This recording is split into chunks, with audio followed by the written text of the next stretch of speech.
मेरा नाम आयुषी है। अगर आप for the very first time channel पे आए हैं तो चैनल को सब्सक्राइब कर लीजिए, क्योंकि इस चैनल पे आपको कॉमर्स एंड मैनेजमेंट के लिए मिलता है वन स्टॉप सॉल्यूशन, जो आपको हेल्प करेगा आपके सिलेक्शन में। और एप्लीकेशन पे आपको जो है क्लासेस की PDF मिल जाती हैं, कोर्सेज मिल जाते हैं, तो आप लोग ज्वाइन कर सकते हैं रेगुलरली हमें। एंड JRF अड्डा के ऑफिशियल हैंडल्स हैं जहाँ पे आप ज्वाइन कर सकते हैं। मॉक टेस्ट आपके लिए बिल्कुल आ चुके हैं। ये अचीवर्स हैं कॉमर्स के जिन्होंने JRF अड्डा से पढ़ के अपना सिलेक्शन लिया, तो आप भी इस लीग में जुड़ सकते हैं। एंड आपके लिए जो है डिफरेंट 12 पेपर 2 में JRF अड्डा कोर्सेज लेके आता है। कल से हमारा क्रैश कोर्स भी स्टार्ट हो रहा है पेपर 1 के लिए, तो सिलेक्शन पैक में आप लोग ज्वाइन कर सकते हैं, ठीक है। साथ ही साथ आपके लिए जो है 15% का डिस्काउंट भी है। अगर आप कोई टेस्ट सीरीज या कोई कोर्स बाय करना चाहते हैं तो you can buy after using code final, जिससे आपको 15% का एग्जैक्ट डिस्काउंट मिल जाएगा। क्वेश्चन नंबर 1 से शुरुआत करेंगे। क्वेश्चन किस यूनिट का है ये भी लिखते जाना, और किस टॉपिक से है ये भी लिखते जाना, ठीक है। पेन पेपर लेके बैठ जाओ। पहला सवाल हमारा न्यूमेरिकल सवाल है। क्वेश्चन बात कर रहा है डिविडेंड पर शेयर की। डिविडेंड लिखा हुआ है क्वेश्चन में, इसका मतलब है ये जो टॉपिक है ये हमारा मैम फाइनेंस यूनिट का है। बिजनेस फाइनेंस यूनिट नंबर 4 का हमारा ये सवाल है, और जो कॉमर्स के बच्चे हैं उनके लिए यूनिट 4, जो मैनेजमेंट के बच्चे हैं उनके लिए भी ये जो क्वेश्चन होने वाला है ये बहुत इंपॉर्टेंट होने वाला है, क्योंकि फाइनेंशियल मैनेजमेंट उनके पास भी है। तो यहाँ पे रोहतास इंडस्ट्रीज के लिए 2024 का डेटा दिया गया कि अर्निंग पर शेयर जो है वो 3 रुपए है, डिविडेंड पर शेयर 1.2 रुपीज है, टारगेट पे आउट रेशियो 0.06 है, और एडजस्टमेंट रेट जो है हमारा वो 0.7 है। आपको बताना है कि यहाँ पे डिविडेंड पर शेयर कितना होगा। अगर पिछले साल का डिविडेंड 1.2 था तो 2024 का डिविडेंड क्या होने वाला है according to the given information.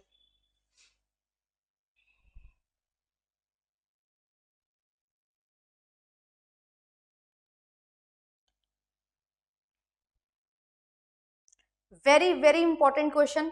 जब हम डिविडेंड मॉडल पढ़ते हैं तो उसमें हमारे पास बहुत तरीके के यहाँ पे मेथड्स होते हैं, ठीक है। और जो मेन मेथड्स होते हैं उनमें हम Gordon model, Walter model, Modigliani, Miller, है ना, MM मॉडल, इनको पढ़ते हुए चलते हैं।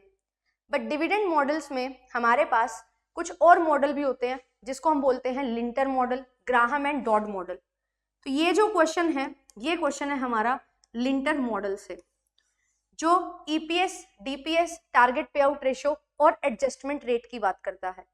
ये मॉडल किसने दिया था? लिंटर मॉडल इसका नाम है, जॉन लिंटर जी ने इस मॉडल को दिया था 1950 में, ठीक है। और यहाँ पे ये बोलते हैं जो करंट ईयर का डिविडेंड है ना, हमें क्या निकालना है? डिविडेंड निकालना है 2024 का, यानी कि D1। D1 is current year का डिविडेंड। ये बोलते हैं किस पे डिपेंड करता है करंट ईयर का डिविडेंड? ये डिपेंड करता है आपने पिछले साल कितना डिविडेंड दिया था, D0, साथ ही साथ यहाँ पे आप कितना अर्न कर रहे हो और उसमें से कितना आपका पे आउट है वो मैटर करता है। टारगेट पे आउट कि आप कितना पे आउट करना चाहते हैं जितना आपने अर्न किया। देन उसके बाद यहाँ पे आता है फिर इसमें से आप माइनस कर दीजिए जितना आपने डिविडेंड दे दिया है, एंड साथ ही साथ जो आपका एडजस्टमेंट रेट है उससे इसको एडजस्ट कर दीजिए, एडजस्टमेंट रेट, एडजस्टमेंट फैक्टर। ये बन गया हमारा पूरा फॉर्मूला। D0 मतलब प्रीवियस ईयर का हमारे पास dividend 1.2 plus earning per share है 3 रुपए, टारगेट पे आउट है 0.6 एंड डिविडेंड दिया है पिछले साल 1.2 रुपीज का, एंड एडजस्टमेंट फैक्टर जो है हमारे पास वो है 0.7। आप इसको सॉल्व करेंगे, 3 को 0.6 से मल्टीप्लाई करेंगे 1.8 माइनस 1.2 मल्टीप्लाइड बाय 0.7 और इसको ऐड कर देंगे 1.2 में, ठीक है। आपका सवाल यहाँ पे सॉल्व हो जाएगा। 0.6 को मल्टीप्लाई करेंगे 0.7 में, ठीक है, और 1.2 में जोड़ देंगे। 6 7 जा 42, मैम 2 डिजिट के पहले पॉइंट है 0.42, 1.2 प्लस 0.42 1.62 इसका सीधा सीधा और करेक्ट आंसर बिल्कुल निकल के आ जाएगा। पूछा जाता है तो ये जो मॉडल है ये जॉन लिंटर ने दिया था 1950s में, और इस मॉडल में हम क्या करते हैं, ये मॉडल जो है ना ये मॉडल अलग है। बाकी मॉडल्स हेल्प करते हैं हमें मार्केट प्राइस ऑफ शेयर जानने में, पर ये मॉडल हेल्प करता है करंट डिविडेंड जानने में कि करंट ईयर में कितना डिविडेंड मिलेगा। और इसका फॉर्मूला होता है जो प्रीवियस ईयर में आपने डिविडेंड दिया उसमें आपको क्या ऐड करना है, जितना आपका अर्निंग पर शेयर है उसका टारगेट पे आउट निकालिए, उसमें से जितना आपने डिविडेंड दे दिया है प्रीवियस ईयर उसको माइनस करिए एंड उसको एडजस्टमेंट फैक्टर से मल्टीप्लाई कर दीजिए। आप इसको सॉल्व करेंगे तो आपके पास इस तरीके से सॉल्यूशन आएगा और आंसर आ जाएगा आपका 1.62। इसको सॉल्व करना है, 1.62 रुपीज आपका यहाँ पे करेक्ट आंसर निकल के आ जाएगा। ठीक है, तो इस तरीके से आपने इस क्वेश्चन को सॉल्व करना था। तो यहाँ पे ये चीज बहुत ज्यादा इंपॉर्टेंट है क्योंकि पहले आपके पास जो गॉर्डन मॉडल है, वॉल्टर मॉडल है, एमएम अप्रोच है, ये पूछे जाते थे, बट अब Graham and Dodd model, Lintner model, यहाँ से भी क्वेश्चंस आते हैं और यहाँ से ज्यादा क्वेश्चन आने के भी चांसेस रहते हैं। तो हर एक मॉडल विद देयर फॉर्मूला आपको क्लियर होना चाहिए। मैम आप फॉर्मूलाज करवाओगे क्या? तो बिल्कुल, एक और क्वेश्चन लेके आई हूँ फॉर्मूला बेस्ड, उसको भी कवर करेंगे, बट उससे पहले जो है चलते हैं सेकंड क्वेश्चन पे। और ये जो हमारा क्वेश्चन है ये परफॉर्मेंस अप्रेजल से क्वेश्चन है और यहाँ पे जो बात कर रहा है ये बात कर रहा है कि जब परफॉर्मेंस अप्रेजल होती है तो असेसमेंट किस चीज पे फोकस करेगी। जब मैं परफॉर्मेंस अप्रेजल प्रदर्शन मूल्यांकन करना चाहती हूँ तो क्या क्या फैक्टर्स हैं जो मुझे ध्यान में रखने होंगे to appraise the performance of the subordinate.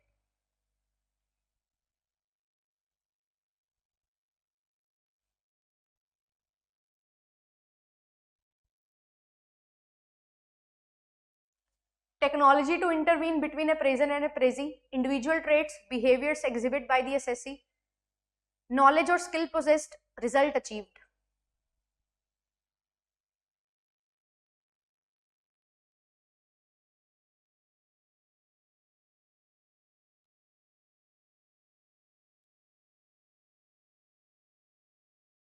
Performance appraisal कब किया जाता है? जब हम अपने जो एम्प्लॉय हैं उनको हायर कर लेते हैं, उनको ट्रेनिंग दे देते हैं, उसके बाद जो वो काम करते हैं उसको देखते हैं कि जो हमने सोचा था और जो उन्होंने परफॉर्म किया क्या वो मैच कर रहा है, क्या वो उस लेवल तक परफॉर्म कर पाए हैं जो हम एक्सपेक्ट करते हैं। तो ये परफॉर्मेंस अप्रेजल होती है। ठीक है, जहाँ पे हम ये देखते हैं कि जो एम्प्लॉय है वो अपनी जॉब को कैसे परफॉर्म कर रहा है। तो क्या क्या चीजें हम ध्यान में रखेंगे?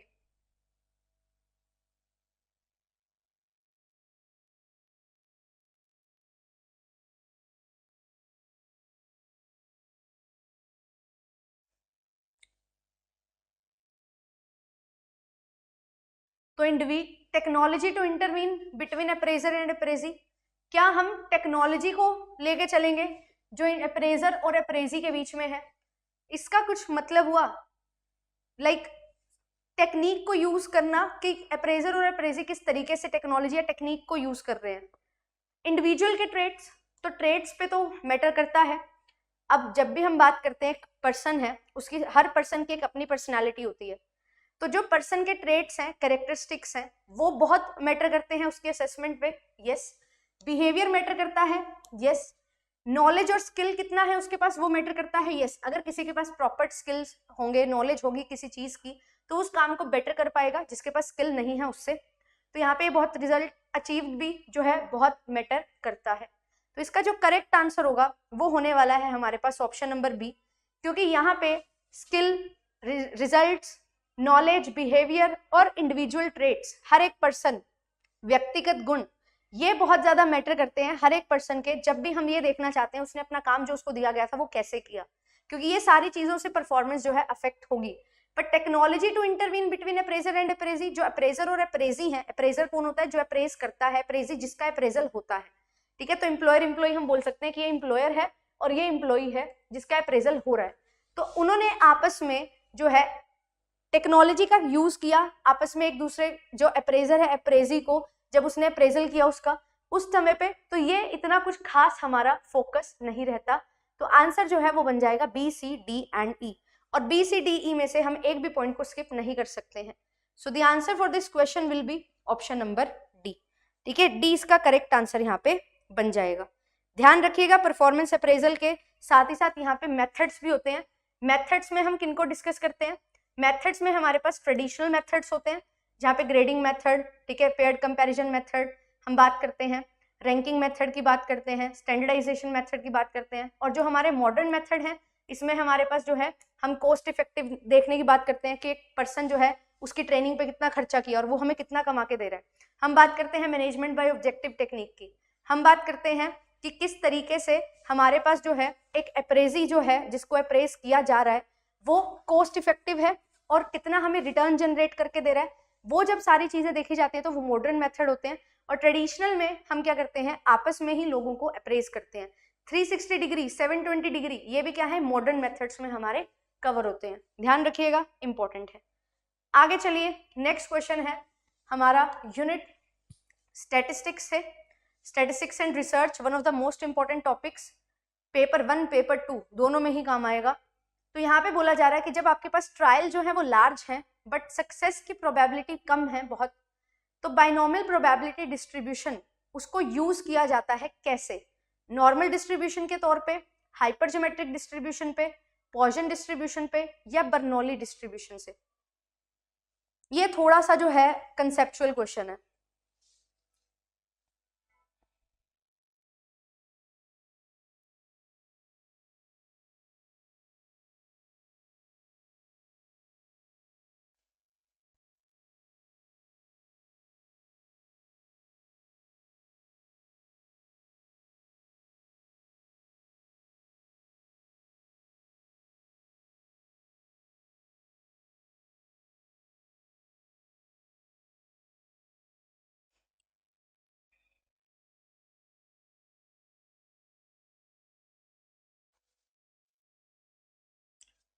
तो यहाँ पे क्या होगा, जब हमारे पास नंबर ऑफ ट्रायल लार्ज होते हैं बट सक्सेस के चांस बहुत कम होते हैं तो हम यूज करते हैं पॉइसन डिस्ट्रीब्यूशन को।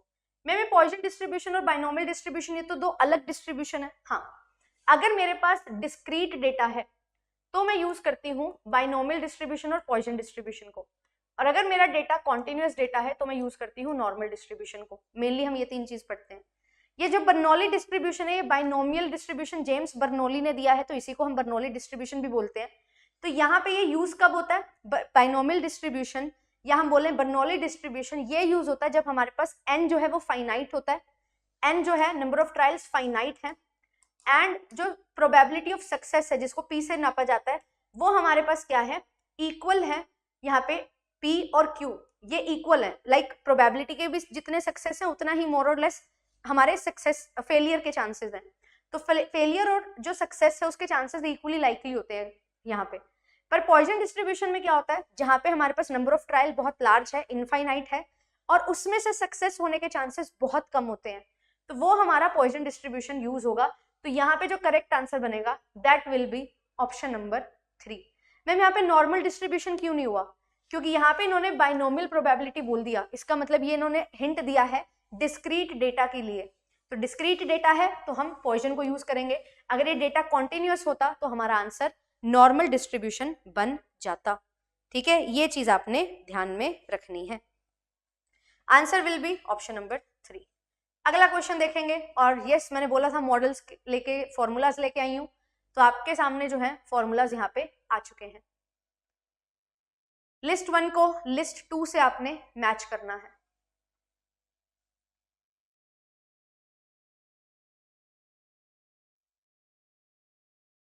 Capital asset pricing model, Gordon model, weighted average cost of capital, Dodd model. आज एक आरसी भी लेके आई हूं, आरसी को भी डिस्कस करेंगे। ठीक है,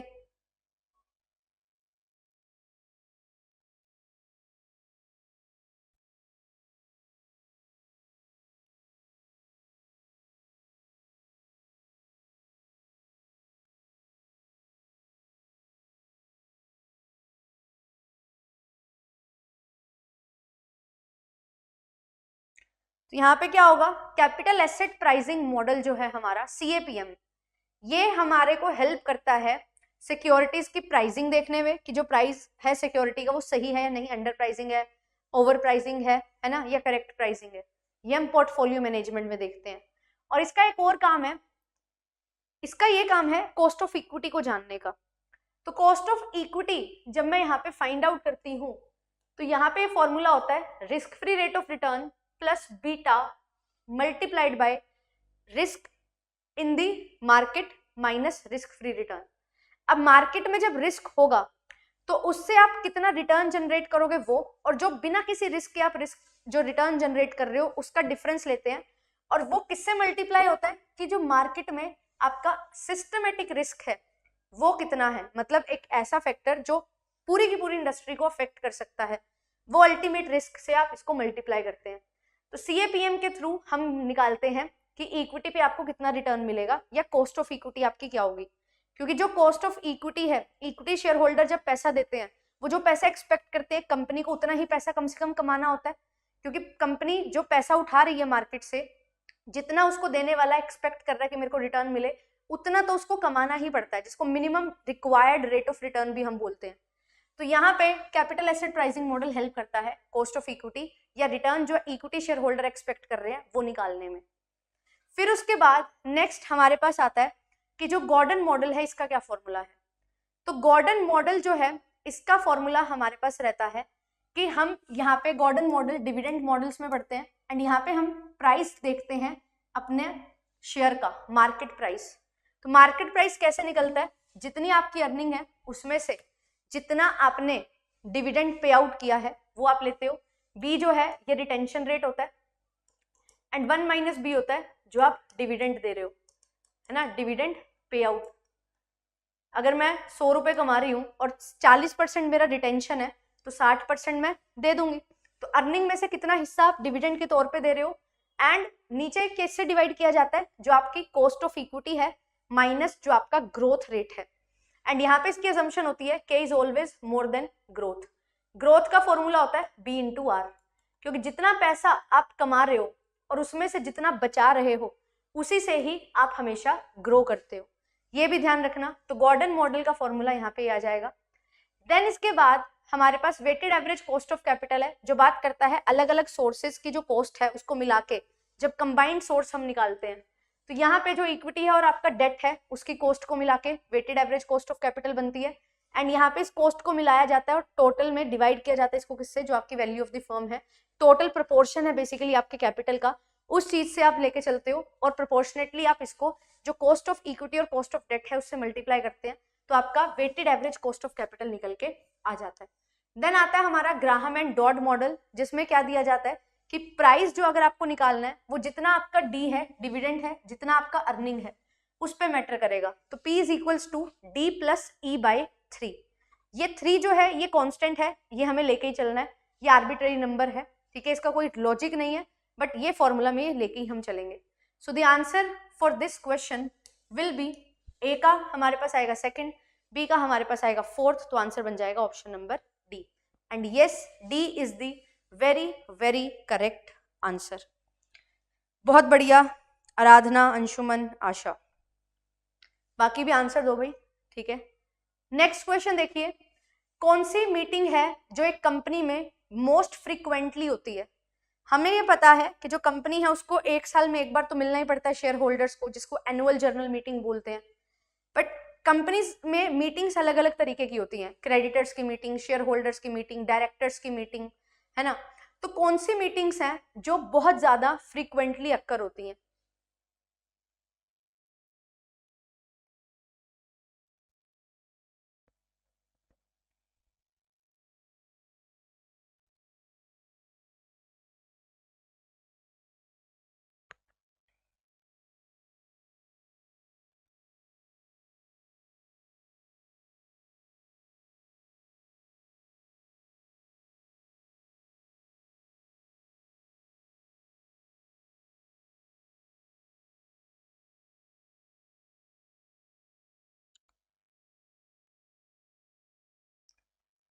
स्टैट्यूटरी मीटिंग, ऐसी मीटिंग्स जो एक्ट में मेंशन है, स्पेसिफाइड है कि आपको ये मीटिंग्स जो है वो करनी होंगी। एनुअल जनरल मीटिंग, एनुअल, वार्षिक, 1 साल में एक बार होने वाली। क्लास मीटिंग्स, जहाँ पे हमारे शेयर्स जो हैं अलग अलग क्लासेस के होते हैं, कोई 10 रुपए वाला है, कोई 100 रुपए वाला है, किसी में कुछ अलग राइट्स हैं, किसी में कुछ अलग डिविडेंड का रेट है, प्रेफरेंस के केस में अगर हम देखें तो वो क्लास मीटिंग्स होती है। एक टाइप ऑफ शेयर की मीटिंग होती है और उनके जो होल्डर्स हैं। एक होती है डायरेक्टर्स मीटिंग। अब हम पढ़ते हैं कंपनी में, कंपनी क्या है, एक ऐसी ऑर्गेनाइजेशन है जिसकी खुद की अपनी एक पहचान है, एंड इसके जो ओनर्स होते हैं वो इसको मैनेज नहीं कर सकते, क्योंकि ओनर्स बहुत अलग अलग जगह से होते हैं। तो इनको मैनेज करने के लिए बोर्ड ऑफ डायरेक्टर बनाया जाता है ना, और जिसमें बहुत सारे टाइप के डायरेक्टर्स होते हैं एंड वो कंपनी की day to day routine activities को परफॉर्म करते हैं एंड उसको मैनेज करते हैं। तो जो डायरेक्टर हैं उनको कंपनी को मैनेज करने के लिए हफ्ते में 10 दिन में जो है मीटिंग्स करनी पड़ती हैं। तो सबसे ज्यादा जल्दी जल्दी जो मीटिंग्स होती हैं वो मैनेजर्स की होती हैं, बोर्ड ऑफ डायरेक्टर्स की होती हैं।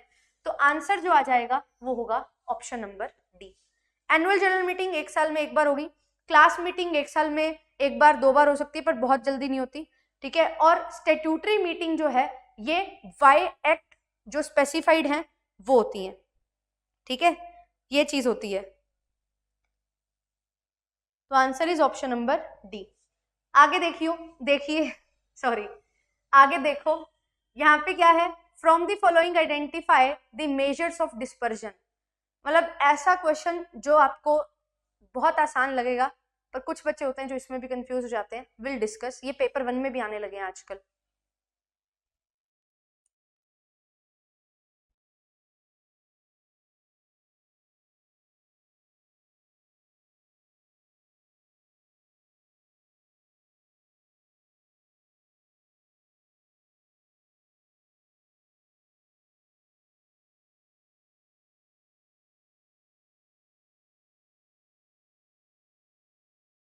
Mean deviation, range, standard deviation, coefficient of variation, coefficient of correlation.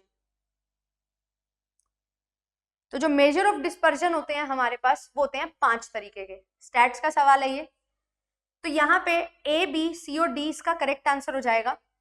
Coefficient of correlation, ये तो हम कोरिलेशन एंड रिग्रेशन टॉपिक जब पढ़ते हैं जहाँ पे एसोसिएशन पढ़ते हैं दो वेरिएबल्स के बीच, उसको बोला जाता है।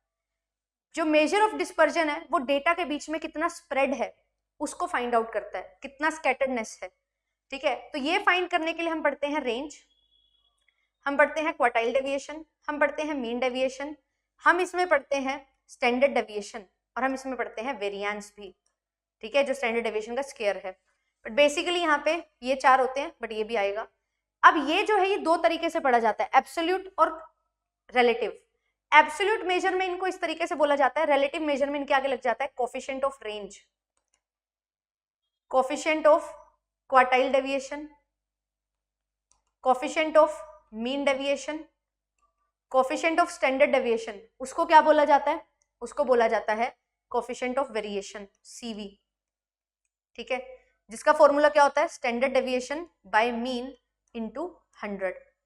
तो ये हमारे पास क्या है, ये हमारे पास रिलेटिव मेजर्स होते हैं। तो यहाँ पे जो मेजर ऑफ डिस्पर्जन है, जो डेटा के बीच में कितना स्कैटर्डनेस है, कितना स्प्रेड है, उसको फाइंड आउट करता है। एंड यहाँ पे जो कोफिशिएंट ऑफ कोरिलेशन है, ये dependent variable and independent variable के बीच में कितना रिलेशनशिप है, डिग्री ऑफ रिलेशनशिप, उसको फाइंड आउट करता है। तो यहाँ पे ई को एलिमिनेट करना था, आपका आंसर निकल के आ जाएगा। अब एक खास चीज यहाँ पे याद रखना कि जो हमारे पास ये मेजर ऑफ डिस्पर्जन है ना, ये क्या होते हैं, ये अगर हम बात करें एब्सोल्यूट की, तो एब्सोल्यूट मेजर ऑफ डिस्पर्जन और रिलेटिव मेजर ऑफ डिस्पर्जन में जो एब्सोल्यूट मेजर ऑफ डिस्पर्जन होते हैं ये क्या होते हैं, dependent of change of origin and scale होते हैं। अब ओरिजिन और स्केल क्या होता है, ओरिजिन का मतलब होता है प्लस माइनस, स्केल का मतलब होता है मल्टीप्लाई और डिवाइड। सबसे प्रभावित होंगे, डिपेंडेंट है, कोई भी नंबर को आप एक नंबर से ऐड कर दो, सारे नंबर को एक कॉमन नंबर से ऐड कर दो, सब में ऐड हो जाएगा, माइनस करोगे माइनस होगा, तो ये इफेक्ट हमें देखने को मिलेगा। बट रिलेटिव में क्या होता है, डिपेंडेंट ऑन, जो रिलेटिव मेजर है वो डिपेंडेंट होता है of change of scale only. मतलब अगर मैं कोई नंबर को मल्टीप्लाई करूं तो मेरे पास जो है यहाँ पे रिजल्ट में वो नंबर चेंज होके आएगा, पर अगर मैं प्लस माइनस करूं केवल तो वहां पे कोई चेंज नहीं आएगा, मल्टीप्लाई डिवाइड से आएगा। तो स्केल ओनली मतलब मल्टीप्लाई या डिवाइड किया जाए तो चेंज हमें दिखाई देगा हमारे आंसर में, प्लस माइनस से कोई चेंज नहीं दिखाई देगा। अब इसको एक्सप्लेन कैसे करें, चलो मैं रेंज और कोफिशिएंट ऑफ रेंज लेके दिखाती हूँ। मेरे पास एक नंबर है, एक डेटा है, सीरीज है 2 3 4 5 7 9, ठीक है। इसकी रेंज अगर मुझे निकालनी है, रेंज का मतलब होता है highest value minus lowest value. Absolute major है ये, एग्जैक्ट नंबर्स में वैल्यू निकाल रहे हैं। हाईएस्ट वैल्यू 9 है, लोएस्ट वैल्यू 2 है। 9 माइनस 2 ये आ गया 7। मैंने क्या किया, मैंने हर एक नंबर को जो डेटा सेट में था उसको +2 कर दिया, हर एक नंबर को +2 कर दिया, ठीक है। तो यहाँ पे वैल्यू क्या बनेगी, यहाँ पे वैल्यू बनेगी, यहाँ पे ये आएगा 4, ये आएगा 5, 6, 7, 9 और 11, ठीक है। अब यहाँ पे देखो, अगर मैं 11 में से 4 को माइनस करती हूँ, कितना बचा, 7 बचा। अरे एक सेकेंड,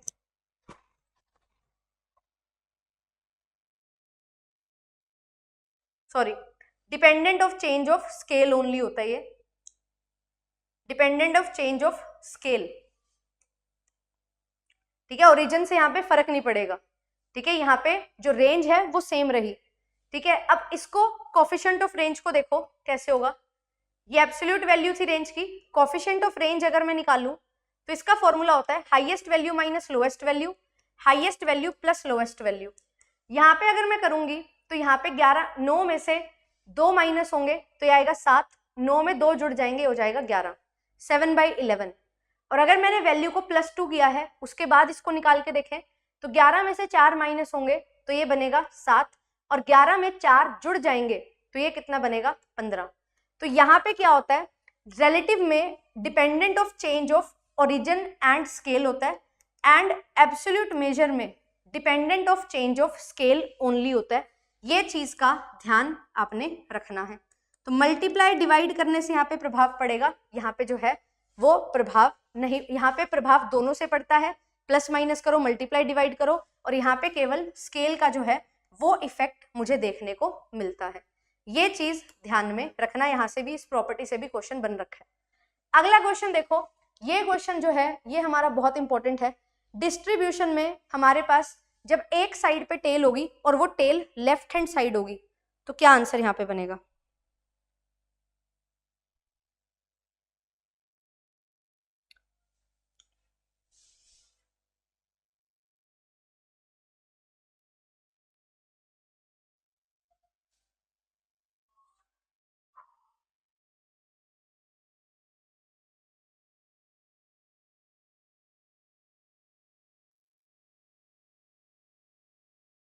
लेफ्ट साइड पे लॉन्ग टेल है, ये हमारा नॉर्मल कर्व होता है, ये लेफ्ट साइड है, ये राइट साइड है। अगर लेफ्ट साइड पे लॉन्ग टेल होगी तो हमारा डिस्ट्रीब्यूशन कैसा होने वाला है, ऐसे डिस्ट्रीब्यूशन की बात की जा रही है, तो कैसा डिस्ट्रीब्यूशन है ये,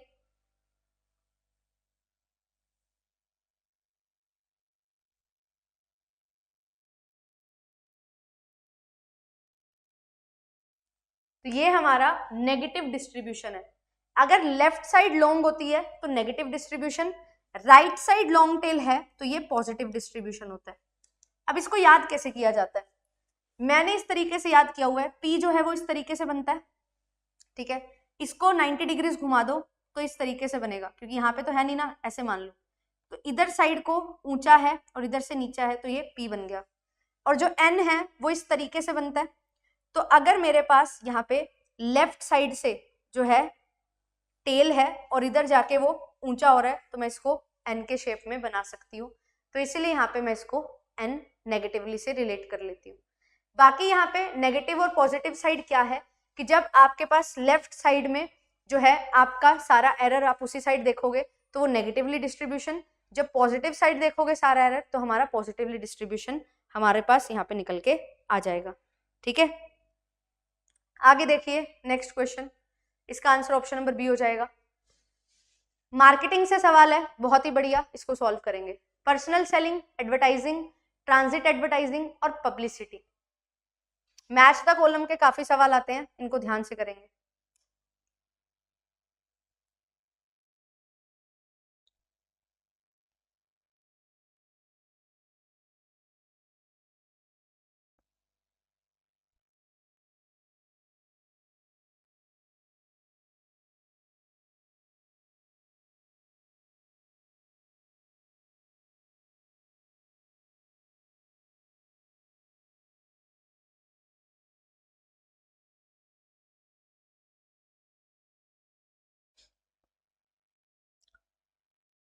क्लास को शेयर नहीं कर रहे, क्या बात। मैंने तो संडे को क्लास लगाई, मेरी आज पता कितनी क्लास हुई है? मेरी आज 4 क्लास हैं संडे को, और आप लोग आ नहीं रहे हो। पर्सनल सेलिंग क्या होता है?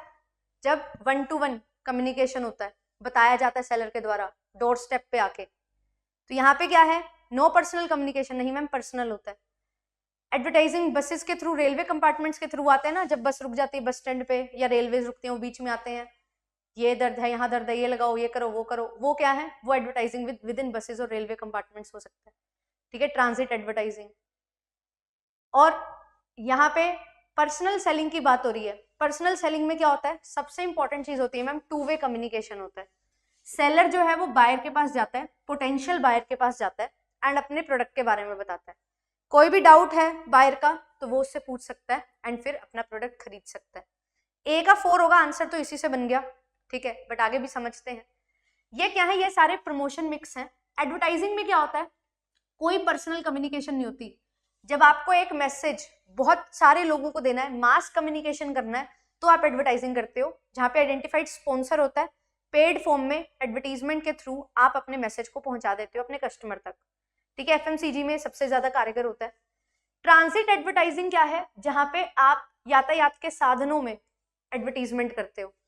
अब यहाँ पे जो है ये वो भी हो सकता है कि जहाँ पे आपके रेलवेज के जो कोच होते हैं उनमें ही कुछ ना कुछ एडवर्टीजमेंट के लिए लिखा जाए, है ना, कोई बैनर पोस्टर से लगे हों, या जैसे मैंने अभी बताया कि लोग आ जाते हैं ड्यूरिंग ट्रांजिट, वो अपने प्रोडक्ट को बेचते हुए चलते हैं, एक जगह से दूसरी जगह जाते हैं, और पूरा उस दौरान जो है अपने प्रोडक्ट की जो है प्रचार करते हुए जाते हैं, अपने प्रोडक्ट के बारे में बताते हुए जाते हैं basically.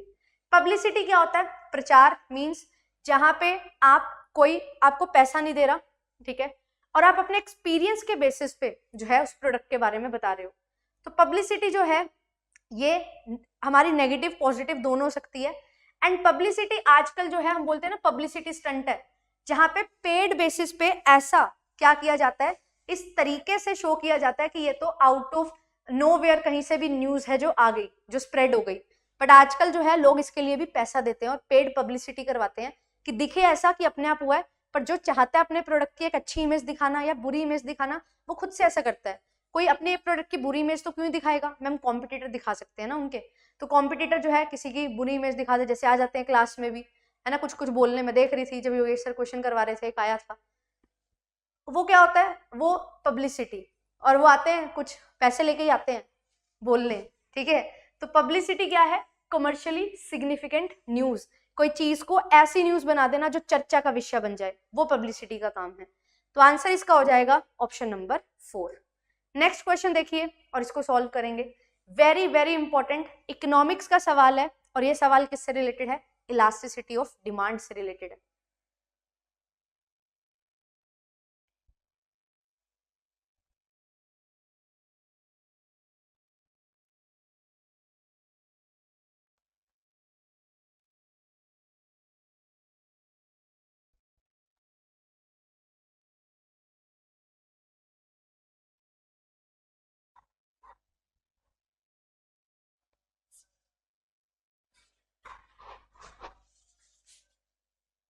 The price of 1 kg of tea is ₹30. At this price 5 kg of tea is demanded. ठीक है, 30 रुपए पे 5 किलो की चाय की डिमांड हो रही है। अगर कॉफी का प्राइस 25 से 35 हो गया पर केजी, तो क्वांटिटी डिमांडेड टी की बढ़ जाती है 5 किलो से 8 किलो। तो बताओ क्रॉस प्राइस इलास्टिसिटी कितनी है?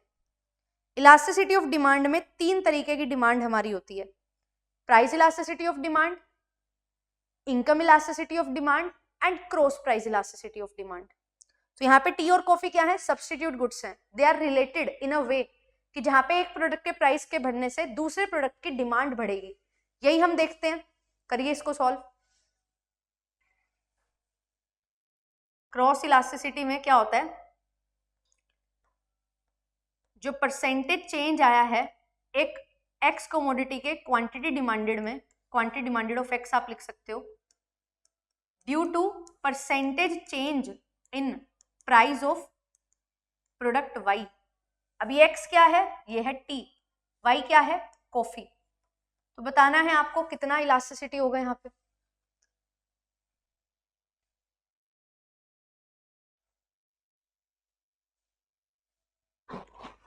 5 किलो चाय की डिमांड है और वो 8 किलो हो जाती है जब कॉफी का प्राइस 25 से 35 हो जाता है।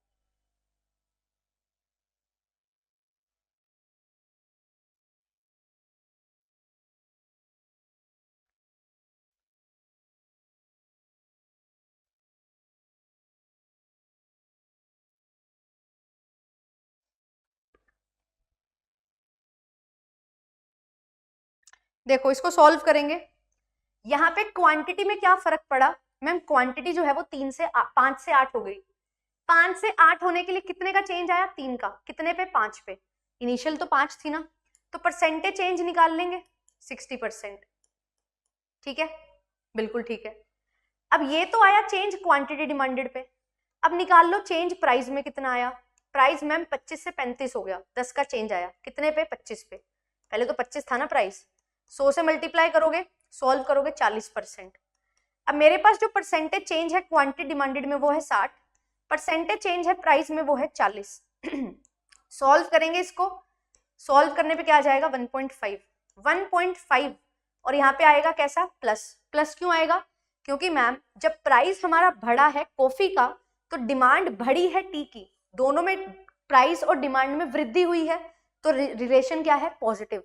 और हमारे पास ये क्वेश्चन ऑलरेडी आया भी हुआ है प्रीवियस ईयर में कि जो सब्सटीट्यूट्स होते हैं इसमें क्रॉस इलास्टिसिटी की अगर हम बात करें तो वो पॉजिटिव होती है, और अगर कॉम्प्लीमेंट्री गुड्स होते हैं तो उसमें क्रॉस इलास्टिसिटी की बात करें तो नेगेटिव रिलेशन होता है। तो क्योंकि ये सब्सटीट्यूट गुड्स थे, टी और कॉफी दोनों में सेम रिलेशन आएगा, एक के प्राइस में और दूसरे के क्वांटिटी में, तो आंसर हमारा यहाँ पे प्लस का 1.5 बन जाएगा। तो सी जो है वो यहाँ पे करेक्ट आंसर आ जाएगा। नीचे हमेशा प्राइस, इनकम, ये चीजें आती हैं, ऊपर हमारी हमेशा क्वांटिटी डिमांडेड आएगी, क्योंकि डिमांड यही बोलता है कि प्राइस के चेंज होने से डिमांड पे क्या फर्क पड़ा। लॉ ऑफ डिमांड हम बोलते हैं वन साइडेड है, क्यों, क्योंकि वो प्राइस के चेंज होने से क्वांटिटी डिमांडेड पे फर्क देखता है, क्वांटिटी डिमांडेड के चेंज होने से प्राइस पे क्या फर्क पड़ेगा वो नहीं देखता, इसीलिए लॉ ऑफ डिमांड को वन साइडेड भी बोला जाता है। ध्यान रखेंगे, वेरी वेरी इंपॉर्टेंट। चलिए अगला सवाल देखिए, CSR, इसका सेक्शन बता दो कौन सा है। Unit number first, IB and BE। Who among the following has given this definition? CSR की डेफिनेशन किसने दी है कि वेल्थ जो क्रिएट हुई है सोसाइटी से, मतलब जो पैसा आपने जनरेट किया है वो सोसाइटी में ही लगाना होगा, ये किसने दिया है ये कथन।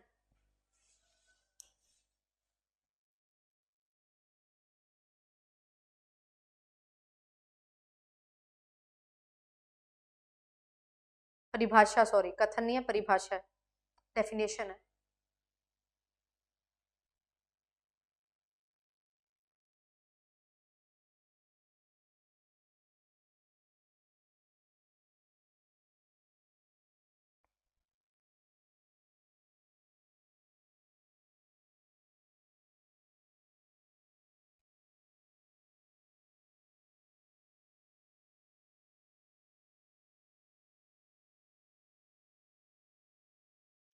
ये सभी जो है इन्होंने बात की है CSR की, ठीक है, पर ऐसे कौन व्यक्ति हैं, महापुरुष हैं जिन्होंने बोला कि जो पैसा कमाया है सोसाइटी से वो सोसाइटी में ही लगाना होगा। ये तो वही बोल सकते हैं जो अहिंसा परमो धर्म बोल सकते हैं। तो महात्मा गांधी जी जो है इन्होंने ये चीज जो है ये डेफिनेशन दी है। ठीक है, सेक्शन कितना है CSR का, सेक्शन आता है कंपनीज एक्ट 2013 के अकॉर्डिंग 135, कंपनीज एक्ट 2013 के अकॉर्डिंग सेक्शन 135, उसमें यहाँ पे CSR दिया हुआ है। India is the first country जिसने CSR मैंडेटरी किया है। ठीक है, तो यहाँ पे जो महात्मा गांधी है इन्होंने दिया ये डेफिनेशन। मिल्टन फ्रेडमैन बिल्कुल अगेंस्ट थे, ये बोलते थे बिजनेस का काम है पैसा कमाना, पैसा कमा के जो शेयर होल्डर्स हैं उनको इंक्रीज देना, उनके मार्केट वैल्यू ऑफ शेयर में उनकी वैल्यू को रेज करना, ये काम हमारा CSR का है। ठीक है, ये चीज ध्यान रखना। और हेनरी फोर्ड जो है इन्होंने भी क्या है, ये भी जो है ये बात करते हैं कि हाँ ठीक है जो हम पैसा कमा रहे हैं उसमें से कुछ हिस्सा देना चाहिए, बट कुछ हिस्सा जो है हमारे शेयर होल्डर एम्प्लॉइज उनके लिए जाना चाहिए क्योंकि उन्होंने मेहनत की है। और के.एन. सिल्वर्स्टन जो है इन्होंने भी यहाँ पे बात की है CSR से रिलेटेड, और इन्होंने बोला है कि जो कॉर्पोरेट सोशल रिस्पॉन्सिबिलिटी है ना वो ऐसा मॉडल है बिजनेस का जो हेल्प करता है कंपनी को कि वो सोशली अकाउंटेबल हो, कि हाँ जो उसने काम किया वो किस तरीके से सोसाइटी के लिए हेल्पफुल होगा, सोसाइटी में रहने वाले जो लोग हैं उनके लिए क्या उसने किया वो चीज बताए, एंड ये चीज से हम ये देख पाए कि जो बिजनेस है वो कितना हमें हेल्प कर रहा है और किस तरीके से वो बिजनेस है जो वो काम कर रहा है, ग्रो कर रहा है। तो CSR को जब मैंडेटरी किया गया इंडिया में तो 3 कंडीशंस यहाँ पे देखी जाती हैं। पहली चीज होती है नेटवर्थ, जो देखी जाती है 500 करोड़ या उससे ज्यादा। अगर 500 करोड़ या उससे ज्यादा हमारी नेटवर्थ है तो यहाँ पे क्या होगा, CSR के लिए हम देखेंगे एलिजिबल हो जाएगी कंपनी। या टर्नओवर जो है वो 1000 करोड़ या उससे ज्यादा हो जाए एक ईयर में, या जो नेट प्रॉफिट है वो 5 करोड़ या उससे ज्यादा हो जाए। अगर तीनों में से कोई भी कंडीशन पूरी हो जाती है तो क्या करना है, 2% लेना है of average profit of last 3 years. 3 साल के एवरेज प्रॉफिट का 2% लेना है एंड उसको एज CSR पे करना है। और ये जो CSR का पैसा है ये पॉवर्टी रिडक्शन, स्टडी है ना, maintenance of the society, like park वगैरह बनवा देना है ना, और स्कूल्स बनवा देना, पाठशाला बनवा देना, जैसे पार्क वगैरह में चेयर्स वगैरह बनवा देना, ये सारी चीजें। और जो हमारे पॉवर्टी रेडिकेशन के लिए हम जो काम कर रहे हैं, जो हमारे पास SDGs है ना, बेसिकली MDGs SDGs, उनमें जो है हम पैसा लगा सकते हैं। कोई पॉलिटिकल पार्टी को ये पैसा नहीं आप दे सकते कि हम कंपनी है तो एक पॉलिटिकल पार्टी को पैसा दे देते हैं, वो कभी भी CSR में नहीं काउंट होगा, ठीक है। और इससे रिलेटेड कमेटी जो है वो है सच्चर कमेटी, ठीक है। और अगर आप ये पैसा यूज नहीं कर पाते हो, आपको with in India he use करना है, नहीं कर पाते हो तो पेनल्टी भी लगती है, याद रखिएगा, इंपॉर्टेंट है। आगे देखिए नेक्स्ट क्वेश्चन, ये है प्रोबेबिलिटी का सवाल, वेरी वेरी इंपॉर्टेंट। आज मैं बहुत वैरायटी लेके आई हूं आपके लिए, लाइक क्वेश्चंस जो हैं वो खूब वैरायटी वाले क्वेश्चंस हैं।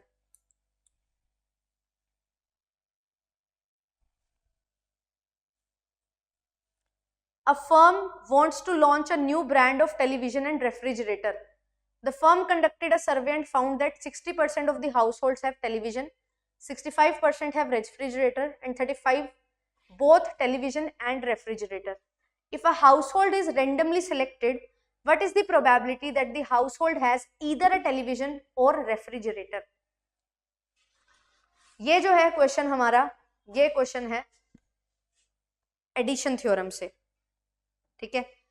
प्रोबेबिलिटी में हम एडिशन थ्योरम पढ़ते हैं, मल्टीप्लिकेशन थ्योरम पढ़ते हैं एंड बेस थ्योरम पढ़ते हैं।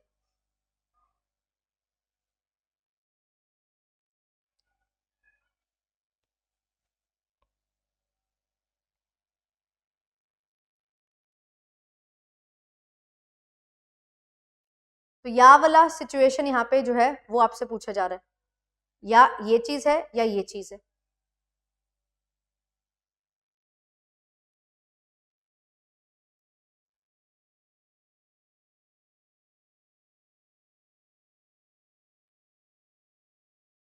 बहुत ही आसान सवाल है।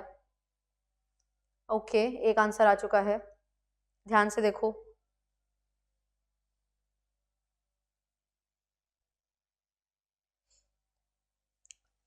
जब भी आपके पास प्रोबेबिलिटी का क्वेश्चन आता है, यहाँ पे देखो एक चीज आपको ध्यान रखनी है, यहाँ पे हमारे पास 2 चीजों की बात हो रही है, रेफ्रिजरेटर और टेलीविजन। ये टेलीविजन है, ये रेफ्रिजरेटर का सर्कल है, ठीक है। ये टोटल हमारी क्या है, पॉपुलेशन है 100%, जो मैंने रेक्टेंगल बनाया। अब इसमें जो टेलीविजन है ये कितना है, ये 60% है। रेफ्रिजरेटर कितना है, 65% है। और जो दोनों है वो कितना है यहाँ पे, 35%। क्वेश्चन क्या बोल रहा है, या तो टेलीविजन हो या रेफ्रिजरेटर हो, दोनों की बात नहीं की, या की बात की है, या ये या ये। तो हम यहाँ पे क्या करेंगे, जब हमने निकालना है कि या तो टेलीविजन हो या रेफ्रिजरेटर हो, इसको इस तरीके से लिखा जाता है, प्रोबेबिलिटी ऑफ गेटिंग टेलीविजन और ईदर टेलीविजन और रेफ्रिजरेटर। टोटल प्रोबेबिलिटी कैसे निकलेगी, probability of having television plus probability of having refrigerator minus probability of having television and refrigerator. इसको माइनस क्यों किया गया, क्योंकि आप यहाँ पे ध्यान से देखोगे अगर तो आपको एक चीज दिखाई देगी, जब मैं ये टेलीविजन वाले सर्कल को फिल कर रही हूँ तो ये मेरे पास यहाँ पे ये जो कॉमन पार्ट है वो फिल हो गया, एंड जब मैं यहाँ पे रेफ्रिजरेटर वाले सर्कल को फिल कर रही हूँ तो यहाँ पे ये जो कॉमन पार्ट है ये 2 बार फिल हो रहा है। क्योंकि ये 2 बार फिल हो जाता है इसलिए एक बार इसको माइनस करना होता है, सो दैट मैं टोटल टेलीविजन और रेफ्रिजरेटर वाले पार्ट को क्या कर लूँ, फाइंड आउट कर लूँ। तो मुझे यहाँ पे टोटल रेफ्रिजरेटर वाले पार्ट को ही फाइंड आउट करना है और टोटल टेलीविजन या रेफ्रिजरेटर वाला पार्ट, तो ये दोनों को ऐड करके जो बीच में कॉमन है उसको माइनस कर दिया जाएगा। तो ये हमारे पास फॉर्मूला जो है वो बनके आ जाता है। अब ये जो यू है ना, ये होता है यूनियन, ये बोलता है और कि या तो ये और या ये।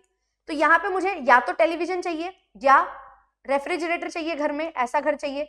तो कितना है जो टेलीविजन वाले हैं वो 60% है, कितने हैं जो रेफ्रिजरेटर वाले हैं 65% है, कितने हैं जो दोनों वाले हैं 35%। तो 60 और 65 को जोड़ोगे 125, 125 में से 35 माइनस कर दोगे 90%। तो 90% घर आपको ऐसे मिलेंगे जहां पे या तो टेलीविजन होगा या रेफ्रिजरेटर होगा। सो the answer for this question will be option number 2। अगर यहाँ पे क्वेश्चन होता कि आपने घर को सिलेक्ट किया, वहां पे ना तो रेफ्रिजरेटर मिला ना ही वहां पे हमें क्या मिला, टेलीविजन मिला, तो टोटल हमारे पास क्या होता है 100%। उस 100% में से या तो रेफ्रिजरेटर और या तो टेलीविजन निकाल दो, 90%, तो आंसर आ जाता 10% कि कुछ भी नहीं है। Probability of getting not television, neither television nor refrigerator, तो ये 10% आंसर आ जाता। पॉइंट 1। हैविंग बोथ की बात होती तो बोथ तो दिया ही हुआ है 35%, है ना, तो 0.35 आंसर हो जाता।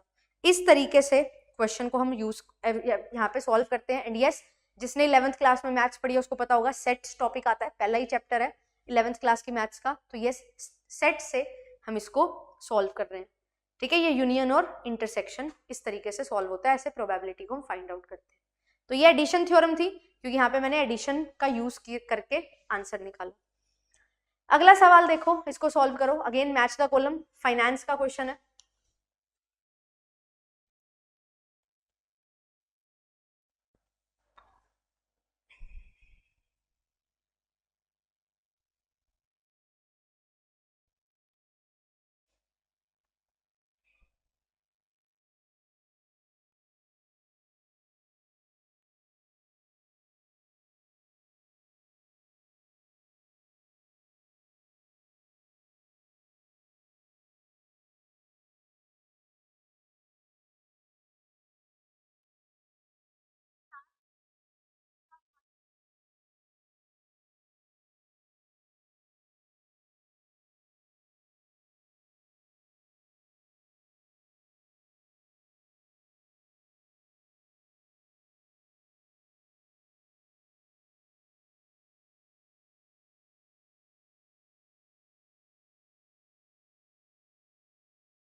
चलिए, यहाँ पे जो क्वेश्चन है ये क्या बोल रहा है, हेजर, स्पेक्यूलेटर, आर्बिट्रेजर और स्कैल्पर, ये क्या है, ये ट्रेडर्स होते हैं, मिडलमैन होते हैं जो काम करते हैं फाइनेंशियल मार्केट्स में। तो इनके एक्टिविटी फंक्शन क्या है ये आपको बताना है, ठीक है। तो यहाँ पे जो हमारे हेजर्स होते हैं ना, ये लोग होते हैं जो रिस्क से बचना चाहते हैं, इनका ये काम होता है। स्पेक्यूलेटर होते हैं ऐसे लोग जो बहुत प्रॉफिट कमाने में विश्वास रखते हैं, तो ये riskless profit, sorry risky profit बनाते हैं, रिस्क लेते हैं फिर प्रॉफिट बनाते हैं, है ना, ये खतरों के खिलाड़ी होते हैं। आर्बिट्रेजर्स होते हैं, ये होते हैं समझदार लोग। ये क्या करते हैं, दो मार्केट में मिस प्राइसिंग है उसका एडवांटेज लेके जिस मार्केट में चीजें सस्ती हैं उसमें इन्वेस्ट कर देते हैं, जहां पे महंगी है वहां से डिसइन्वेस्टमेंट कर लेते हैं। महंगी चीज बेच के सस्ती चीज में लगा दिया, तो वहां पे आपको दो चीज का बेनिफिट मिलता है। और जैसे जैसे आप वो मार्केट में जाते हो जहां पे चीजें सस्ती हैं, ज्यादा लोग एंटर करते हैं, तो ऑब्वियसली वहां पे भी प्राइसेस फिर बढ़ जाते हैं। तो ये लोग जो है ये मिस प्राइसिंग का यूज करते हैं। तो आर्बिट्रेजर जो है ये रिस्क लेस प्रॉफिट कमाते हैं, ठीक है, ये प्रॉफिट कमाते हैं और इनका रिस्क भी नहीं होता, आर्बिट्रेजर्स। तो यहाँ पे सी का जो है वो 4 से मैच हो जाएगा और आंसर सीधा सीधा हमारा जो है वो निकल के आ जाएगा ऑप्शन नंबर 3। बट समझो इसको, जो हेजर्स है क्या करते हैं, ये रिस्क को कम करते हैं, सिर्फ अपने आप को प्रॉफिट चाहिए ऐसा नहीं समझते, ये समझते हैं बस रिस्क कम हो जाए, ये चीज ये चाहते हैं हमेशा, तो रिड्यूसिंग इन्वेस्टमेंट रिस्क। फिर इसके बाद जो स्पेक्यूलेटर है ये इंक्रीज रिस्क विलिंगली, जानबूझ के ज्यादा रिस्क लेते हैं, क्योंकि where there is a risk there is a profit, ठीक है, ये चीज हमारे पास यहाँ पे आती है। और जो स्कैल्पर्स हैं ये क्या करते हैं, ये बस फटाफट खरीदते हैं शेयर्स, बेचते हैं, खरीदते हैं और बेचते हैं। तो ये इनका काम होता है खरीदना और बेचना शेयर्स को, क्विक सेल एंड परचेज जो है ये काम इनका रहता है, स्कैल्पर्स का। Clear? Very very important, market intermediaries भी हम इनको बोल सकते हैं। ये पेपर में क्वेश्चन बहुत बार आया हुआ है। ठीक है, ये क्या होते हैं? डे ट्रेडर सुना आपने? रिस्की होता है काफी, और डे ट्रेडिंग में बहुत पैसा भी हो सकता है और मर भी सकता है।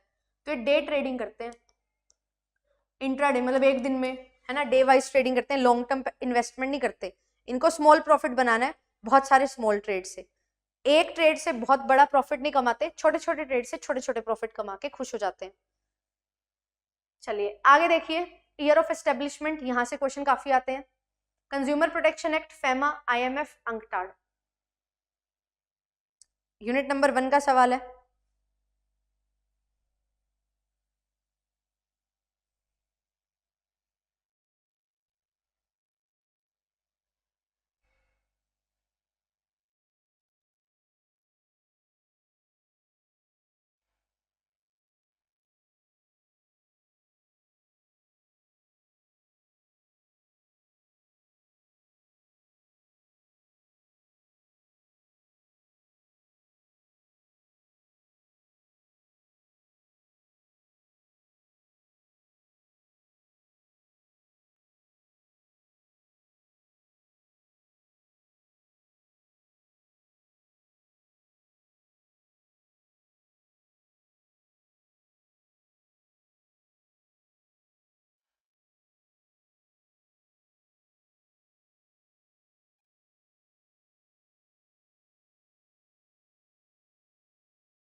कंज्यूमर प्रोटेक्शन एक्ट पहला वाला तो 1986 में था, पर अब नया पूछा है 2019, कोपरा।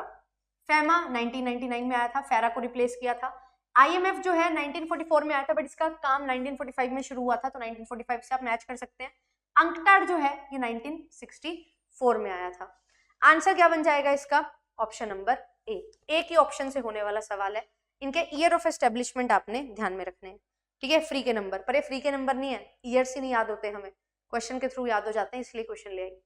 आगे देखो, अगेन मैच द कॉलम का क्वेश्चन है। Transfer of ownership, sale of goodwill after dissolution, buyback of shares, promissory note.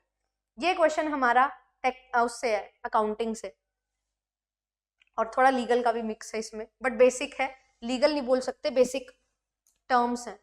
Ownership transfer करना या प्रोमिसरी नोट किससे मैच होगा?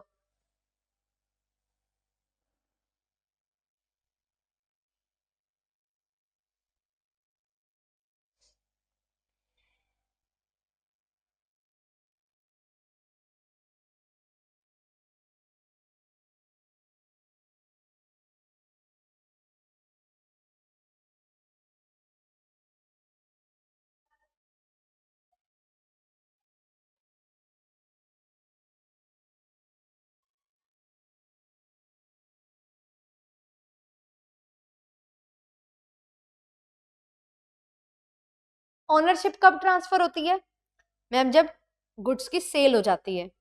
दो चीज होती है, सेल और अग्रीमेंट टू सेल। अग्रीमेंट में हम बात करते हैं कि हमने एक अग्रीमेंट बनाया जो फ्यूचर डेट पे क्या हो जाएगा, फ्यूचर डेट पे हम उसको एक्सरसाइज करेंगे।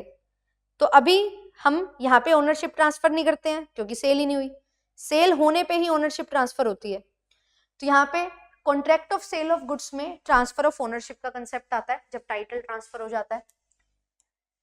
Cell of goodwill after dissolution, dissolution के बाद गुडविल की सेल करना, इसको हम डिसोल्यूशन ऑफ पार्टनरशिप फॉर्म बोलते हैं, जहां पे पार्टनरशिप तो डिसॉल्व हो ही रही है, साथ में पार्टनरशिप फर्म भी डिसॉल्व हो रही है। बायबैक ऑफ शेयर्स, इससे क्या होता है, शेयर कैपिटल ऑफ कंपनी हमारी जो है कम हो जाती है। प्रोमिसरी नोट जो है ये एक नेगोशिएबल इंस्ट्रूमेंट का पार्ट है। Promissory note, bill of exchange और cheque, section 4 promissory note, section 5 bill of exchange and section 6 किसका होता है, cheque. So the answer for this question will be, first का बनेगा यहाँ पे सेकंड, सेकंड का बनेगा थर्ड, तो यहाँ पे आंसर जो है वो हमारा क्या हो जाएगा मैम? ए और बी में अभी भी यहाँ पे कांटे की टक्कर है, तो डी से बनाओ, डी का 1, answer will be option number ए।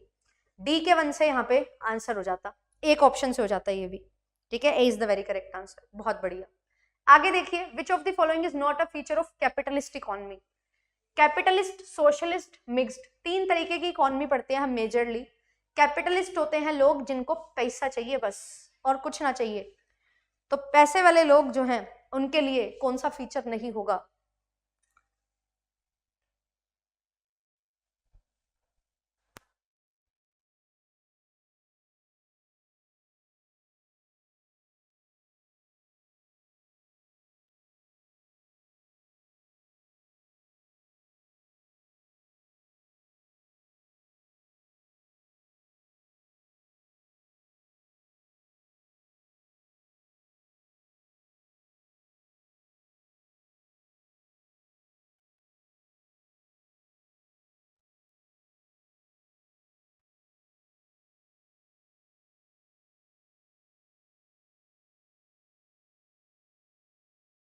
तो मैम यहाँ पे गवर्नमेंट की इंटरफेरेंस इनको बिल्कुल नहीं चाहिए। गवर्नमेंट की इंटरफेरेंस सोशलिस्ट में होती है 100% और मिक्स्ड इकोनॉमी में होती है कुछ हद तक, बट कैपिटलिज्म में कोई गवर्नमेंट की इंटरफेरेंस नहीं होती। कंपटीशन बहुत हाई होता है, freedom of choice to customer. हाँ, किसके लिए प्रोड्यूस करना है? देखो हमारे पास तीन इकोनॉमी के क्वेश्चन होते हैं, what to produce, how to produce and for whom to produce. क्या प्रोड्यूस करना है? कैपिटल गुड्स या आपके कंज्यूमर गुड्स। किसके लिए करना है? Rich class, poor class, middle class. And कैसे करना है? Labour intensive, capital intensive. हर चीज का आप खुद डिसीजन ले सकते हैं कैपिटलिस्ट में, और ये हमेशा रिच लोगों के लिए, middle class, upper middle class के लिए बनाते हैं, जहाँ पे प्रॉफिटेबल ज्यादा हो वो गुड्स बनाते हैं। And right of private property, हाँ, इनका सारी संपत्ति इनकी होती है, प्राइवेट हैंड्स में होता है सारा कुछ, गवर्नमेंट का यहाँ पे कोई कंट्रोल नहीं होता, तो government interference is the correct answer. Arrange the following new product planning process. जब आप एक नया प्रोडक्ट बनाना चाहते हैं तो उसकी प्रोसेस को आपने सीक्वेंस में अरेंज करना है।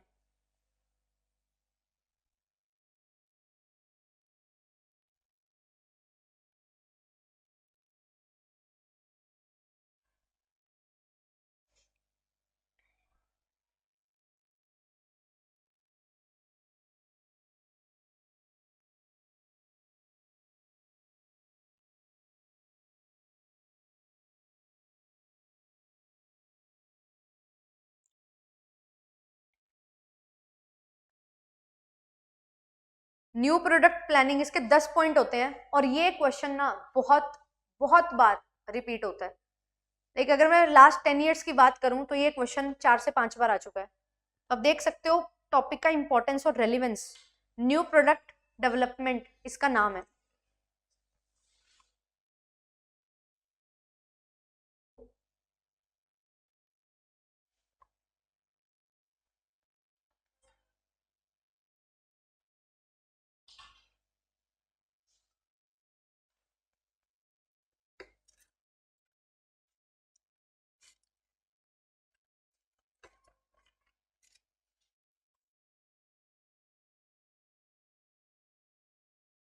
Option number D.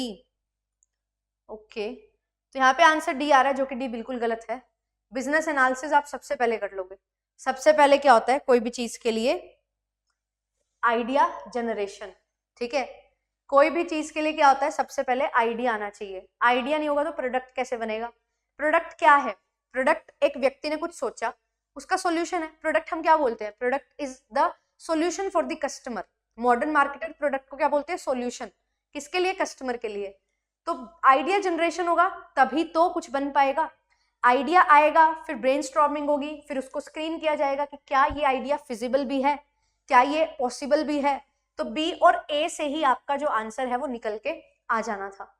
इसके बाद नेक्स्ट क्या आता है? Concept development and testing according to these options. Then आप मार्केट स्ट्रेटेजी डेवलपमेंट करोगे, देन बिजनेस एनालिसिस करोगे। So answer for this question will be option number B. Very good Nidhi, Anshu, Tapan and Parul, बहुत बढ़िया। बाकी सबका गलत है। क्या बात?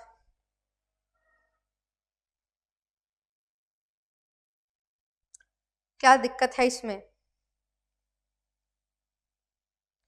इसको तो मैंने इतनी बार करवा रखा है ना, मैं ही थक चुकी हूँ बार बार करवा के।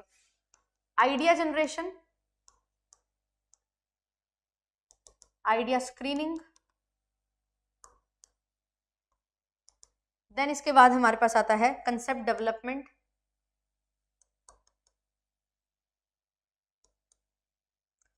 एंड कंसेप्ट टेस्टिंग और डेवलपमेंट के साथ ही आप जोड़ सकते हो दोनों को, ठीक है।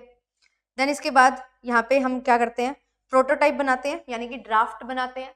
तो यहाँ पे जो है ड्राफ्ट बनेगा, पहले उसकी टेस्टिंग होगी, है ना। टेस्टिंग के दौरान ही टेस्टिंग किसकी होगी, एक प्रोटोटाइप बनेगा कि हम ये प्रोडक्ट बना रहे हैं, जो हमारा आइडिया है उसको एक प्रोडक्ट की शेप देंगे, ठीक है। फाइनलाइज नहीं होगा ये अभी, ठीक है, ये प्रोटोटाइप है। देन उसके बाद जो है इसकी वैलिडेशन होगी, टेस्टिंग होगी, यानी कि मार्केट स्ट्रेटेजी डेवलप, इसको क्या करेंगे, कमर्शियलाइजेशन, कि अगर मुझे ऐसा लग रहा है कि हाँ ये ठीक है ना, ये प्रोडक्ट जो है वो ठीक है, तो मैं क्या कर दूंगी, कमर्शियलाइजेशन। एंड उसके बाद कमर्शियलाइजेशन से पहले जो है इसको, एक minute, idea screening, concept development, testing होगा। देन इसके बाद बिजनेस एनालिसिस किया जाएगा। हाँ, प्रोडक्ट प्रोटोटाइप बनेगा और बेसिकली आप इसमें क्या बोल सकते हो कि मार्केट स्ट्रेटजी या बिजनेस एनालिसिस होगा, ठीक है। बिजनेस को एनालाइज किया जाएगा कि चलेगा भी नहीं, कि चल जाएगा ये प्रोडक्ट। देन प्रोडक्ट को और डेवलप किया जाएगा अच्छे से, पूरा आपका प्रोटोटाइप जो है इस दौरान बनेगा, फिर उसको चेक किया जाएगा। मार्केट टेस्टिंग, कभी भी जब आपने एक नया प्रोडक्ट लॉन्च करते हो तो ऐसा नहीं कि बस प्रोडक्ट बनाया और बेच दिया, पहले टेस्ट किया जाता है उसको कि मार्केट एक्सेप्ट भी कर रही है या नहीं कर रही है, ये चीज भी इंपॉर्टेंट होती है। देन उसके बाद जो है आप मार्केट एंट्री लेते हो और कमर्शियलाइज करते हो,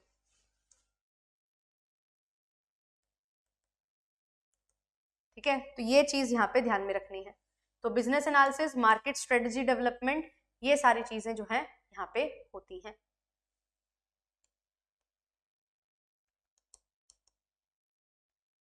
ध्यान रखना इंपॉर्टेंट है। और फिर इसके बाद रिव्यू किया जाता है ना, जो हमने सोचा था वो हुआ या नहीं हुआ।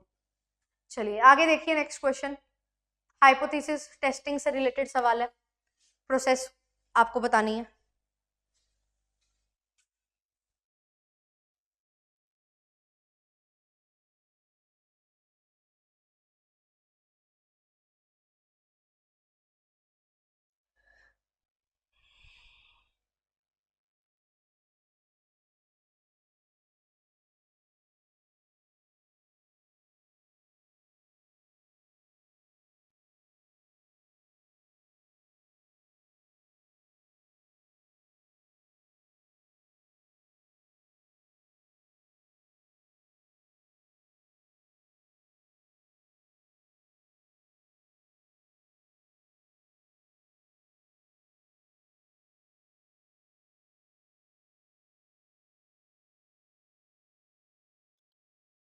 नल और ऑल्टरनेट को सेट करना, लेवल ऑफ सिग्निफिकेंस सेट करना, एप्रोप्रिएट स्टैटिस्टिकल लेवल, और टेस्ट करना डिसीजन रूल्स, एंड एनालाइज करना कलेक्टेड डेटा को।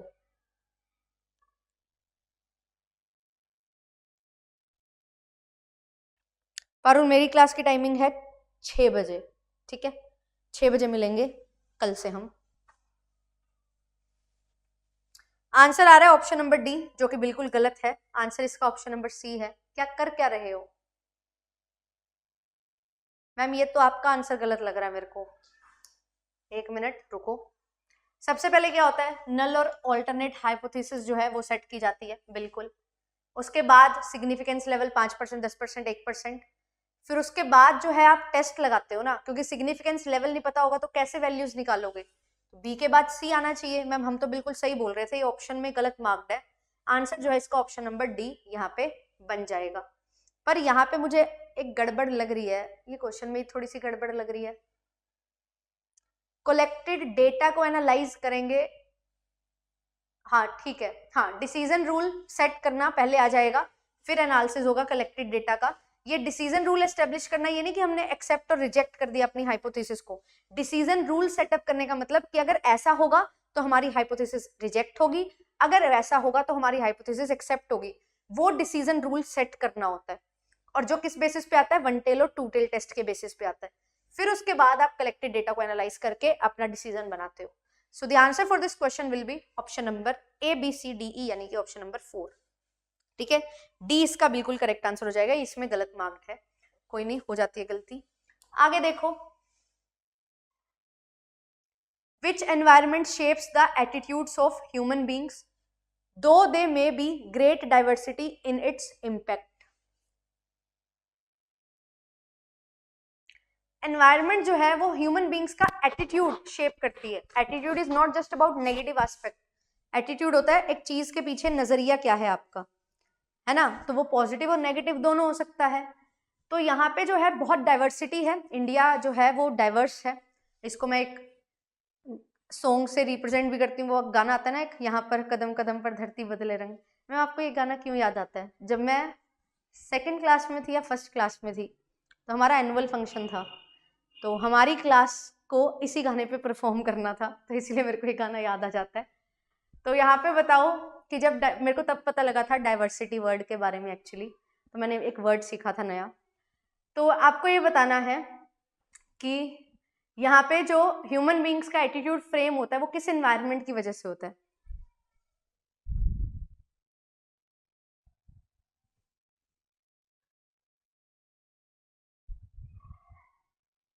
तो सोशियो कल्चरल एनवायरनमेंट जो है ना, ये है हमारा जो एटीट्यूड बनाता है। आपके यहाँ ऐसा किया जाता है, हमारे यहाँ ऐसा किया जाता है। जब ये आप बातें सुनते हो, ये कहाँ से आता है, ये कल्चर से आता है। अलग अलग कल्चर में अलग अलग रिचुअल्स होते हैं, तो उसी के अकॉर्डिंग हमारे जो है वो एटीट्यूड भी फ्रेम हो जाते हैं। जैसे आप अपने पेरेंट्स को देखते आए हो छोटे होते से, वैसे ही चीजें आप करने लगते हो, है ना, वही चीजों को फॉलो करते हो। तो ये क्या है, ये हमारे सोशियो कल्चर एनवायरनमेंट का प्रभाव है।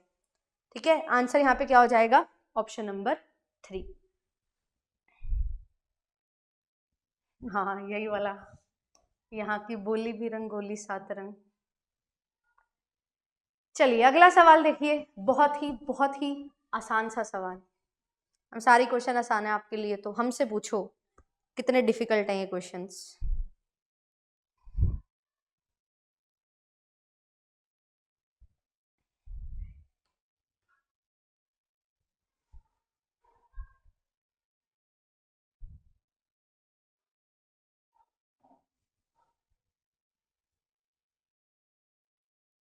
ईपीआरजी फ्रेमवर्क किसने दिया था,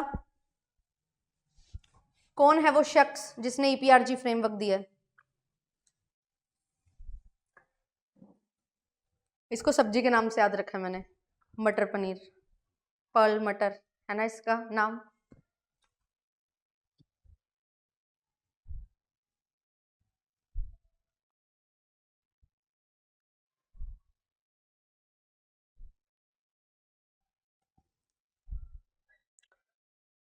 तो हार्वर्ड वी पर्ल मटर, इन्होंने जो है इंट्रोड्यूस किया था ये ईपीजी फ्रेमवर्क। पहले ईपीजी फ्रेमवर्क था, इसमें फिर आर को जोड़ा गया था। तो ईपीआरजी जो है इट स्टैंड्स फॉर एथनोसेंट्रिसिज्म, पॉलीसेंट्रिसिज्म, रीजियोसेंट्रिसिज्म एंड जियोसेंट्रिसिज्म। इकोसेंट्रिसिज्म ऐसा कुछ शब्द यहाँ पे नहीं रहता है। ठीक है, एथनो में हम होम कंट्री ओरिएंटेशन की बात करते हैं। डोमेस्टिक कंट्री में जो प्रोडक्ट, डोमेस्टिक कंपनी जो है वो प्रोडक्ट बना रही है, अपनी कंट्री में जो प्रोडक्ट बना रहे हैं वही प्रोडक्ट आगे बेच देते हैं, एक्सपोर्ट कर देते हैं। होम कंट्री की हम यहाँ पे बात करते हैं, जो होम कंट्री में बनाएंगे वही बेचेंगे, एथोस, है ना, एथनो। पॉलीसेंट्रिसिज्म मतलब मैनी कंट्रीज, जैसा देश वैसा भेस, जहां गए वहीं के रंग में रंग गए। फिर आता है रीजियोसेंट्रिक, जो हमारी ग्लोबल कंपनीज जो होती हैं उनके अकॉर्डिंग होता है कि एक पर्टिकुलर रीजन के अकॉर्डिंग हम यहाँ पे जाते हैं। और जियोसेंट्रिसिज्म जो, सॉरी रीजियोसेंट्रिसिज्म जो है ग्लोबल कंपनी, और जियोसेंट्रिसिज्म पूरा का पूरा जो वर्ल्ड है वो एक ही है। ये किसने बोला, यहाँ बोला गया ट्रांजैक्शनल कंपनीज में। ठीक है, वसुदेव कुटुंबकम की थीम होती है यहाँ पे कि पूरा संसार एक ही है, और यहाँ पे मैनी कंट्रीज ओरिएंटेशन हम लेके चलते हैं, इसमें एमएनसीज आती हैं। ठीक है, और इसमें इंटरनेशनल कंपनी आती है। ठीक है, याद रखिएगा, इंपॉर्टेंट है। कब आया था मैम, 1969 में ईपीजी फ्रेमवर्क आया था, और ईपीआरजी 1973 में। तो 1973 में ही इसको पूछा जाता है, और इसको याद भी आपको यही रखना है। तो बी, सी, डी और E is the correct answer. चलिए आखिरी सवाल करो आज की क्लास का, इसके बाद जो है आरसी करेंगे। ठीक है, बिल्कुल करेंगे आरसी, ठीक है, बने रहना, चले ना जाना। General consideration applicable to tax planning, tax planning, चलो मैनेजमेंट वाले नहीं, सिर्फ कॉमर्स वाले कर लो भाई इसका answer. General consideration applicable to tax planning in the field of business deduction revolve around which of the following. Corporate tax planning हम पढ़ते हैं, है ना, तो उसी से रिलेटेड जो है ये क्वेश्चन हमारा है।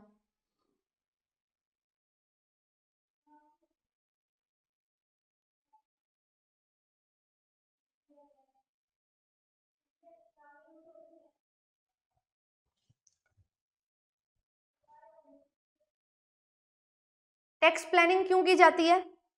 ताकि हम जो हमें प्रोविजंस में अलाउड है वो टैक्स बेनिफिट्स हम ले सकें, ठीक है।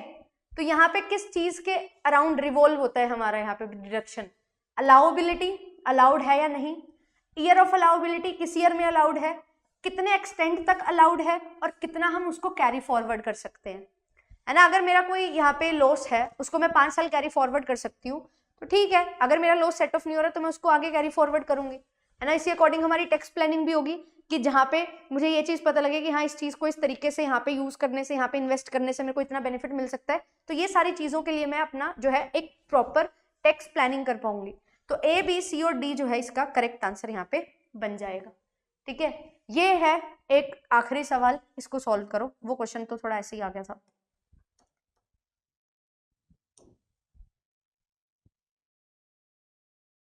कैपिटल बजटिंग की प्रोसेस को करेक्ट सीक्वेंस में अरेंज करना है, रिपीटेड क्वेश्चन है।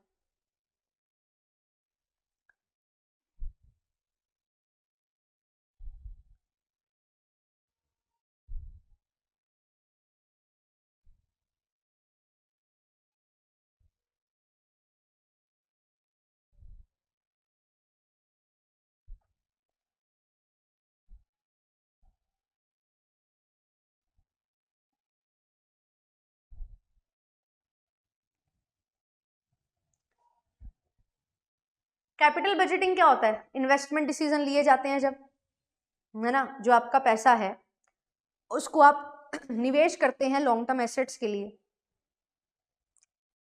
तो सबसे पहले क्या देखोगे? पैसा कहाँ लगाया जा सकता है। सबसे पहली चीज इन्वेस्टमेंट अपॉर्चुनिटी। अगर इन्वेस्टमेंट अपॉर्चुनिटी है तो कैसे कैपिटल बजटिंग डिसीजन ले पाओगे? नहीं। तो इन्वेस्टमेंट अपॉर्चुनिटी का पता होना जरूरी है। तो यहाँ पे जो है डी सबसे पहले आएगा।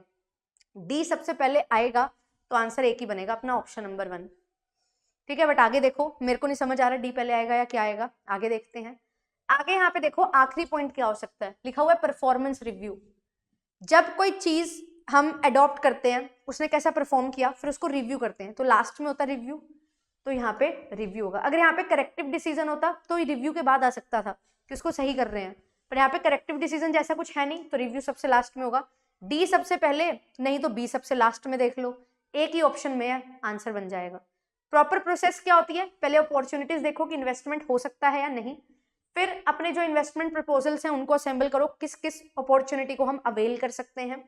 देन उसके बाद आप डिसीजन लेते हैं ऑल्टरनेटिव्स को चूज करने के बाद, फिर अपना कैपिटल बजट बनाते हैं और कितना पैसा कहाँ पे किस प्रोजेक्ट में जाएगा वो आप देखते हो, कौन सा प्रोजेक्ट आपने सिलेक्ट करना है वो आप देखते हो out of given alternatives, and then उसको अप्लाई करने के बाद, पैसा लगाने के बाद देखते हो कि कैसा वो परफॉर्म कर रहा है, performance review. So the answer for